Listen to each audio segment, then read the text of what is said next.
झारखंड विधानसभा चुनाव की तैयारियां बीजेपी ने पूरे जोर शोर से शुरू कर दी हैं, जिसे लेकर के पार्टी के कई बड़े नेता लगातार झारखंड का दौरा कर रहे हैं। केंद्रीय गृह मंत्री अमित शाह रांची पहुंचे और रांची के प्रभात तारा मैदान में उन्होंने बीजेपी के 26,000 कार्यकर्ताओं को संबोधित करते हुए कांग्रेस विपक्षी गठबंधन और हेमंत सरकार पर जमकर निशाना साधा।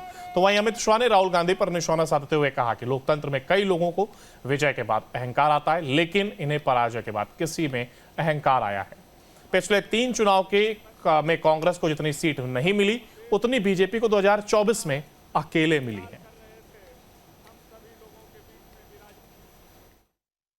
इस चुनाव में हम 9 सीटें तो जीते हैं, मगर इसके साथ साथ 52 सीटों पर कमल खिलाने का काम भारतीय जनता पार्टी के पक्ष में झारखंड की सरकार ने किया है। 81 में से 52 सीटें, उस पर भारतीय जनता पार्टी को बढ़त मिली। ये बताता है कि आने वाले दिनों में सरकार किसकी बनने वाली है। भाई जरा जोर से बोलो, किसकी बनने वाली है? और जोर से बोलो, किसकी बनने वाली है?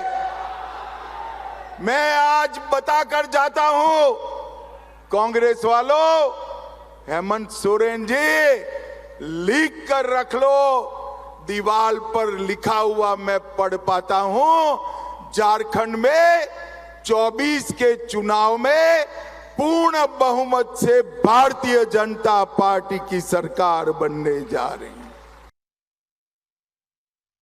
आइयो बताओ मुझे जरा, सरकार देश में किसकी बनी? अरे जोर से बोलो, किसकी बनी? चुनाव कौन जीता? और अहंकार कांग्रेस पार्टी को आया है। संसद में आपने देखा होगा राहुल गांधी जी का कार्यकलाप, इतना अहंकार कोई 2/3 बहुमत से जीतने के बाद भी नहीं पालता है। मैं आज इस मंच से कांग्रेस के नेताओं को बताना चाहता हूं, इस चुनाव में एनडीए को पूर्ण बहुमत मिला और अकेली भारतीय जनता पार्टी को 240 सीटें मिली है, और पूरे इंडिया अलायंस को मिलकर भी 240 सीटें नहीं मिली है। किस चीज का अहंकार पालते हो आप? किस चीज? भाई और बहनों, अभी अभी के लोकसभा चुनाव में न केवल झारखंड, देश भर की जनता ने भारतीय जनता पार्टी का प्रचंड समर्थन किया है। 60 साल के बाद इस देश के लोकतांत्रिक इतिहास में किसी एक नेता को तीसरी बार प्रधानमंत्री चुनने का काम देश की जनता ने किया।